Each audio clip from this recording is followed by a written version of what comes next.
آیت نمبر 172 الذین استجابوا للہ والرسول من بعد ما اصابهم القرح للذین احسنوا منہم واتقوا اجر عظیم۔ جن لوگوں نے زخم کھانے کے بعد بھی اللہ اور رسول کی پکار پر لبیک کہا، ان میں سے جو اشخاص نیکوکار اور پرہیزگار ہیں ان کے لیے بڑا اجر ہے۔ آیت نمبر 172 سے آیت نمبر 180 اس رکوع میں جنگ احد پر آخری تبصرہ ہے۔ جنگ احد میں شکست کے بعد اللہ تعالیٰ نے مسلمانوں پر اونگ اور سکینت طاری کی۔ وہ دوبارہ دشمنوں سے جہاد کے لیے ڈٹ کے آخر مسلمانوں کو فتح ہوئی۔ ابو سفیان جو سردار تھا شکست کھا کر مکہ کی طرف بھاگا۔ راستے میں اس نے کہا، ہم سے بڑی غلطی ہوئی، ہم شکست خوردہ مسلمانوں کو چھوڑ کر چلے آئے۔ انہوں نے ایک جگہ مشورہ کر کے دوبارہ مدینہ پر حملہ کرنے کا ارادہ کیا، لیکن پھر ہمت نہ ہوئی اور مکہ واپس لوٹ گئے۔ ادھر حضور صلی اللہ علیہ وسلم کو بھی یہ خبر ملی کہ ابو سفیان دوبارہ حملہ کا ارادہ رکھتا ہے۔ چنانچہ حضور صلی اللہ علیہ وسلم نے مدینہ میں اعلان فرمایا کہ کفار کا تعاقب کرنے کے لیے مجاہدین تیار ہو جائیں۔ مسلمانوں کو اگرچہ شدید زخم لگے تھے اور بظاہر ہمت نہ تھی، لیکن حضور صلی اللہ علیہ وسلم کی پکار پر لبیک کہی۔ اس رکوع میں ابتدا میں اس طرف اشارہ ہے۔ چنانچہ رسول اللہ صلی اللہ علیہ وسلم مجاہدین کے ہمراہ ابو سفیان کے تعاقب میں حمراء الاسد تک آ گئے۔ یہ مدینہ سے 8 میل کے فاصلے پر ہے۔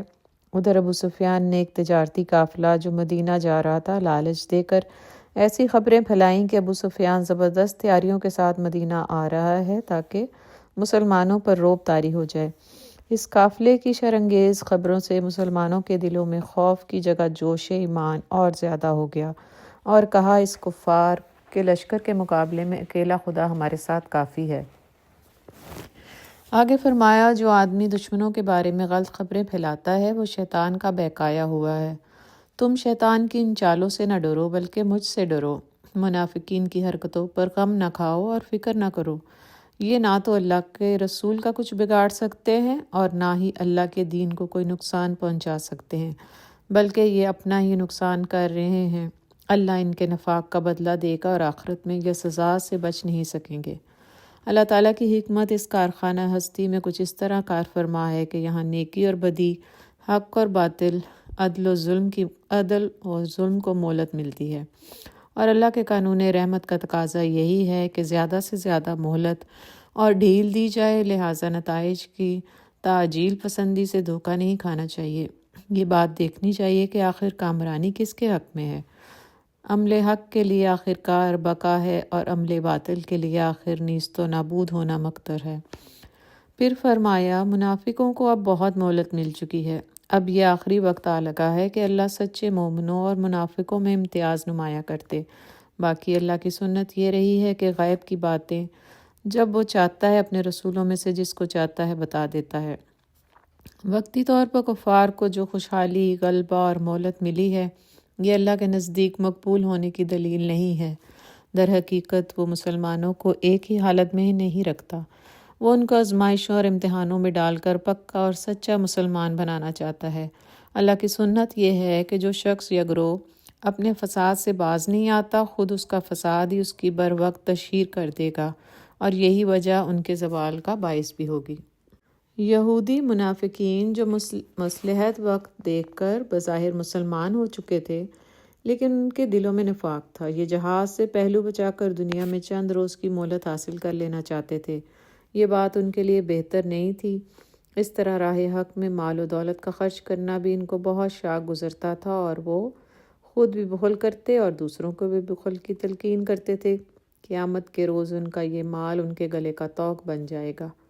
مسلمانوں کو تلقین کی جا رہی ہے کہ زکوٰۃ دینے اور دین کو قائم کرنے کے لیے ضروری مصارف کرنے سے جی نہ چرائیں، ورنہ منافقین کی طرح کا انجام ہوگا۔ یہ مال و دولت سب کچھ یہاں رہ جائے گا۔ زمین و آسمان میں جو کچھ ہے سب کا مالک اللہ ہی ہے، وہ ذات سب کی نیتوں سے پوری طرح باخبر ہے۔ آیت نمبر 181 لَقَدْ سَمِعَ اللَّهُ قَوْلَ الَّذِينَ قَالُوا إِنَّ اللَّهَ فَقِيرٌ وَنَحْنُ أَغْنِيَاءُ سنكتب ما قالوا وقتلهم الأنبياء بغير حق ونقول ذوقوا عذاب الحریق۔ اللہ نے ان لوگوں کا قول سنا جو کہتے ہیں اللہ فقیر ہے اور ہم غنی ہیں، ان کی یہ باتیں بھی ہم لکھ لیں گے، اور اس سے پہلے جو وہ پیغمبروں کو ناحق قتل کرتے رہے ہیں وہ بھی ان کے نامہ اعمال میں ثبت کر دیں گے۔ اس رکوع میں اہل کتاب سے خطاب ہے اور دعوت حق کی فتح مندی کا اعلان کیا ہے۔ ہر دور میں اسلام کی دعوت کی ابتدا تنگی اور سختی سے ہوئی۔ راہ حق کی خدمت کے لیے مال کی ضرورت برابر آتی رہی۔ منافقین پر یہ بات شاق گزرتی، وہ مذاق اڑاتے اور کہتے یہ جو بار بار خدا کے نام پر مال طلب کیا جا رہا ہے تو کیا خدا محتاج ہے اور بندوں سے قرض مانگ رہا ہے، اور ہمارے پاس اتنے خزانے بھرے پڑے ہیں کہ برابر لوٹاتے جائیں۔ یہاں یہ بات قابل توجہ ہے کہ اللہ کی راہ میں خرچ کرنے کو قرض کا نام دیا۔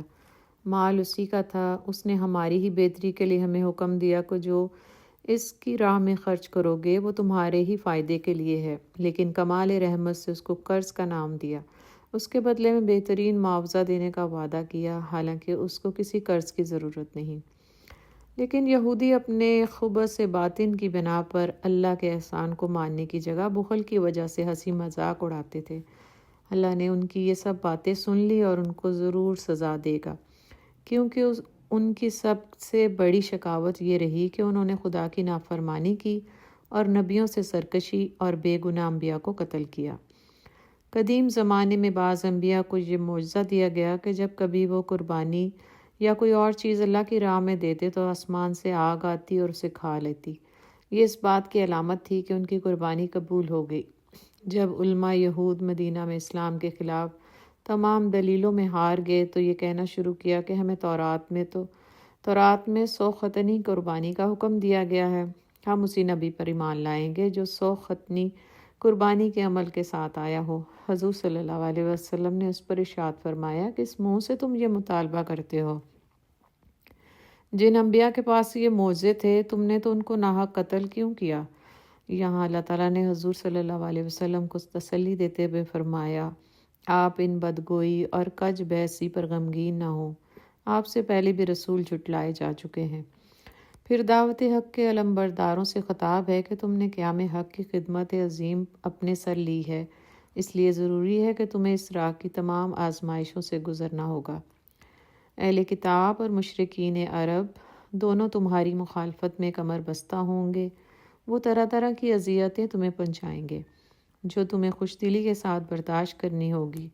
تمہاری کامیابی کے لیے اصل چیز صبر اور تقوی ہے۔ اگر تم نے صبر کیا اور تقوی کی راہ میں ثابت قدم رہے تو یقین مانو آخر کار فتح تمہاری ہی ہوگی۔ اللہ نے اہل کتاب کو اپنی کتاب کا حامل بنایا تھا اور ان سے عہد بھی لیا تھا کہ اس کے احکام کی تعلیم و تلقین کو اپنا فرض منصبی سمجھ کر لوگوں کو اللہ کی طرف بلائیں گے، لیکن وہ ہر قسم کی گمراہیوں میں مبتلا ہو گئے اور عہد الہی کی عہد شکنی گئی۔ اب بھی ان کو اہل کتاب ہونے کا گھمنڈ ہے۔ وہ چاہتے ہیں کہ دنیا اس بات کے لیے انہیں سراہے جو نہ تو انہوں نے کی اور نہ ہی کرنے کی صلاحیت رکھتے ہیں۔ مسلمانوں، جو دعوت حق کے علمبردار ہو، تمہارے لیے بھی اس میں سبق ہے۔ اہل کتاب کی محرومی و شقاوت کا سبب یہی گمراہی ہے۔ ایسا نہ ہو کہ تم بھی گروہ و فرقہ بندی میں مبتلا ہو کر اس راستے پر چل نکلو۔ آخر میں یہودی علماء کے کردار کی پردہ کشائی کی گئی ہے۔ انہوں نے عوام سے رشوتیں لے کر اللہ کی کتاب اور اس کے احکام میں الٹ پھیر سے کام لیا اور یہ گمان رکھتے تھے کہ ہماری ان چالاکیوں پر کوئی گرفت نہیں ہوگی۔ ایسی باتیں کرنے سے وہ عذاب الہی سے بچ نہیں سکتے۔ وہ اس خوش فہمی میں مبتلا تھے کہ ہر جائز و ناجائز کام کر کے وہ لوگوں کے محبوب بن جائیں گے۔ اسی کا نتیجہ ہے کہ ان کی اصلاح کسی طور پر ممکن نہیں۔ آخر وہ انہی اعمال اور افعال کی بنا پر جہنم کا ایندھن بنیں گے۔ آسمان اور زمین کی سلطنت اللہ ہی کے لیے ہے، اس سے بچ کر باہر کون جا سکتا ہے؟ اس میں مسلمان علماء کو بھی تنبیہ ہے کہ وہ بھی یہودی علماء کی طرح آیات الہی کو چھپانے کے مجرم نہ بنے۔ اسلام حق ہے اور حق کو چھپانا ممکن نہیں، کیونکہ پوری کائنات حق کی گواہی دے رہی ہے۔ حق بالآخر تمام باطل قوتوں پر غالب ہو کر رہے گا۔ حق کے خلاف پہلی امتوں نے جو کچھ کیا تھا اس کی سزا ان کو مل گئی۔ اگر ہم بھی وہی کرنے لگیں تو آج ہمارے ساتھ بھی وہی کچھ ہوگا۔ فطرت اللہ بدل نہیں سکتی، حق ہمیشہ ایک ہی رہا ہے۔ آیت نمبر 190، یہ سورہ ال عمران کا آخری رکوع ہے۔ ان فی خلق السماوات والارض واختلاف اللیل والنہار لآیۃ لأولی الالباب الذین یذکرون اللہ قیاما وقعودا وعلی جنوبہم ویتفکرون فی خلق السماوات والارض ربنا ما خلقت ھذا باطلا سبحانک فقنا عذاب النار ربنا انک من تدخل النار فقد اخزیتہ وما للظالمین من انصار ربنا اننا سمعنا منادیا ینادی للایمان ان آمنوا بربکم فآمنا ربنا فاغفر لنا ذنوبنا وکفر عنا سیئاتنا وتوفنا مع الابرار ربنا وآتنا ما وعدتنا على رسلك ولا تخزنا يوم القيامة إنك لا تخلف الميعاد فاستجاب لهم ربهم أني لا أضيع عمل عامل منكم من ذكر أو أنثى بعضكم من بعض فالذين هاجروا وأخرجوا من ديارهم وأوذوا في سبيلي وقتلوا لأكفرن عنهم سيئاتهم ولأدخلنهم جنات تجري من تحتها الأنهار ثوابا من عند الله والله عنده حسن الثواب لا يغرنك تقلب الذين كفروا في البلاد متاع قليل ثم مأواهم جهنم وبئس المهاد لكن الذين اتقوا ربهم لهم جنات تجري من تحتها الأنهار خالدين فيها نزلا من عند الله وما عند الله خير للأبرار وإن من أهل الكتاب لمن يؤمن بالله وما أنزل إليكم وما أنزل إليهم خاشعين لله لا يشترون بآيات الله ثمنا قليلا أولئك لهم أجرهم عند ربهم إن الله سريع الحساب يا أيها الذين آمنوا اصبروا وصابروا ورابطوا واتقوا الله لعلكم تفلحون۔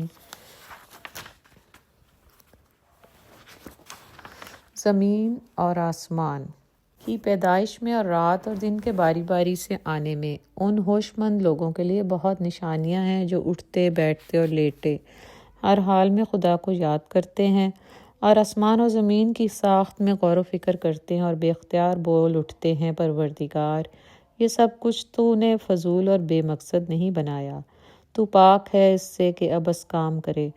بس اے رب ہمیں دوزخ کے عذاب سے بچا لے، تو نے جسے دوزخ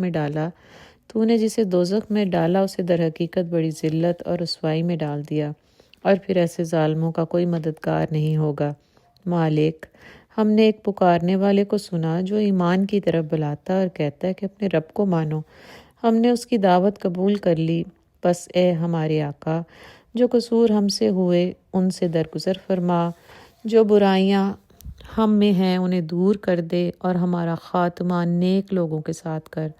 خداوند جو وعدے تو نے اپنے رسولوں کے ذریعے سے کیے ہیں ان کو ہمارے ساتھ پورا کر، اور قیامت کے دن ہمیں رسوائی میں نہ ڈال، بے شک تو اپنے وعدے کے خلاف کرنے والا نہیں۔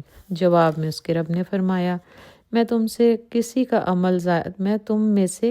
عمل ضائع کرنے والا نہیں ہوں، خواہ مرد ہو یا عورت، تم سب ایک دوسرے کے ہم جنس ہو، لہٰذا جن لوگوں نے میری خاطر اپنے وطن چھوڑے اور جو میری راہ میں اپنے گھروں سے نکالے گئے اور ستائے گئے اور میرے لیے لڑے اور مارے گئے، ان کے سب قصور معاف کر دوں گا اور انہیں ایسے باغوں میں داخل کروں گا جن کے نیچے نہریں بہتی ہوں گی۔ یہ ان کی جزا ہے اللہ کے ہاں، اور بہترین جزا اللہ ہی کے پاس ہے۔ اے نبی، دنیا کے ملکوں میں خدا کے نافرمان لوگوں کی چلت پھرت تمہیں کسی دھوکے میں نہ ڈال دے۔ یہ محض چند روزہ زندگی کا تھوڑا سا لطف ہے، پھر یہ سب جہنم میں جائیں گے جو بدترین جائے قرار ہے۔ برعکس اس کے جو لوگ اپنے رب سے ڈرتے ہیں، زندگی بسر کرتے ہیں، ان کے لیے ایسے باغ ہیں جن کے نیچے نہریں بہتی ہیں، ان باغوں میں وہ ہمیشہ رہیں گے۔ اللہ کی طرف سے یہ سامان ضیافت ہے ان کے لیے، اور جو کچھ اللہ کے پاس ہے نیک لوگوں کے لیے وہی سب سے بہتر ہے۔ اہل کتاب میں بھی کچھ لوگ ایسے ہیں جو اللہ کو مانتے ہیں، اس کتاب پر ایمان لاتے ہیں جو تمہاری طرف بھیجی گئی ہے، اور اس کتاب پر بھی ایمان رکھتے ہیں جو اس سے پہلے خود ان کی طرف بھیجی گئی تھی۔ اللہ کے آگے جھکے ہوئے ہیں اور اللہ کی آیات کو تھوڑی سی قیمت پر بیچ نہیں دیتے۔ ان کا اجر ان کے رب کے پاس ہے، اور اللہ حساب چکانے میں دیر نہیں لگاتا۔ اے لوگو جو ایمان لائے ہو، صبر سے کام لو، باطل پرستوں کے مقابلے میں پامردی دکھاؤ، حق کی خدمت کے لیے کمر بستہ رہو اور اللہ سے ڈرتے رہو، امید ہے کہ فلاح پاؤ گے۔ سورہ آل عمران کا یہ آخری رکوع اور اس کی 10 آیات کی فضیلت یہ ہے کہ رسول اللہ صلی اللہ علیہ وسلم تہجد میں ان آیات کو پڑھتے تھے۔ سورہ کا مرکزی مفہوم اور جامع ہدایت اس میں ہے۔ آخری رکوع میں آسمان اور زمین میں جو کچھ ہے سب اللہ ہی کے زیر فرمان ہے۔ تمہیں وہ سربلندی اور کامرانی عطا فرمانا چاہے تو تمہاری راہ کون روک سکتا ہے؟ جو لوگ سمجھدار ہیں اور غور و فکر کے عادی ہیں وہ اس کائنات کے نظام، آسمان اور زمین کی پیدائش، رات اور دن کے آنے جانے اور دوسری نشانیوں کو دیکھ کر فوراً اس نتیجے پر پہنچ جاتے ہیں کہ اس کائنات کو بنانے والی ایک قادر مطلق ہستی ہے۔ وہی ذات اس قابل ہے کہ اس کی بندگی اور عبادت کی جائے۔ دنیا میں سربلندی اور کامرانی حاصل کرنے کی شرط یہ ہے کہ راہ حق میں ثابت قدم رہو۔ حق کی معرفت اور استقامت کا سرچشمہ اللہ کا ذکر اور کائنات خلقت میں تفکر ہے۔ ذکر سے تمہارے نہا خانہ دل کی غفلتیں دور ہوں گی، فکر و تدبر سے تم پر حقیقت کی معرفت کے دروازے کھلتے جائیں گے۔ جن لوگوں میں یہ صفات ہوتی ہیں ان پر یہ حقیقت منکشف ہو جاتی ہے کہ یہ تمام کارخانہ ہستی اور اس کا عجیب و غریب نظام بغیر کسی اعلیٰ مقصد اور نتیجے کے نہیں ہو سکتا۔ یہ ضروری ہے کہ اس دنیاوی زندگی کے بعد بھی کوئی دوسری زندگی ہو۔ جو کچھ اس زندگی میں کیا جائے اس کے نتائج دوسری زندگی میں پیش آئیں۔ جب یہ سب حقیقتیں ان پر کھلتی ہیں تو ان کی روح خدا پرستی کے جوش میں وجد کرتی ہے۔ وہ اللہ کی بندگی اور نیاز کا سر جھکا کر اپنی بخشش اور رحمت کے طلبگار ہوتے ہیں۔ اللہ کا قانون یہ ہے کہ وہ کسی انسان، خواہ وہ مرد ہو یا عورت، اس کا نیک عمل ضائع نہیں کرتا۔ یہ عمل حق ایسی حقیقت ہے جو کبھی ضائع نہیں ہو سکتی۔ جو لوگ حق کی راہ میں طرح طرح کی مصیبتیں برداشت کر رہے ہیں وہ یقین رکھیں کہ ان کے اعمال حق کے ثمرات کبھی ضائع نہیں ہوں گے۔ ان کی یہ دعا ہوتی ہے: ہمارے پروردگار، ہم نے ایمان کی دعوت کی منادی سن لی، سو ہم ایمان لے آئے، ہماری پچھلی خطائیں معاف فرما، ہمارا خاتمہ نیکوکاروں کے ساتھ ہو۔ اے پروردگار عالم، تو نے اپنے نبیوں سے جو وعدے فرمائے تھے وہ ہمیں عطا فرما، قیامت کے روز ہمیں رسوائی سے بچا۔ اللہ نے ان کی دعا سن لی۔ اس سورہ کی ابتدا اس بات سے ہوئی کہ اللہ انسانوں کی فلاح و سعادت چاہتا ہے، لہٰذا اس نے اپنی کمال رحمت سے ان پر اپنا کلام نازل فرما کر ان پر صراط مستقیم واضح کر دی۔ اس کا ازل سے یہ ضابطہ رہا ہے کہ جو لوگ اس کے راستے کو قبول کرتے ہیں وہ سعادت اور کامرانی کی زندگی پاتے ہیں۔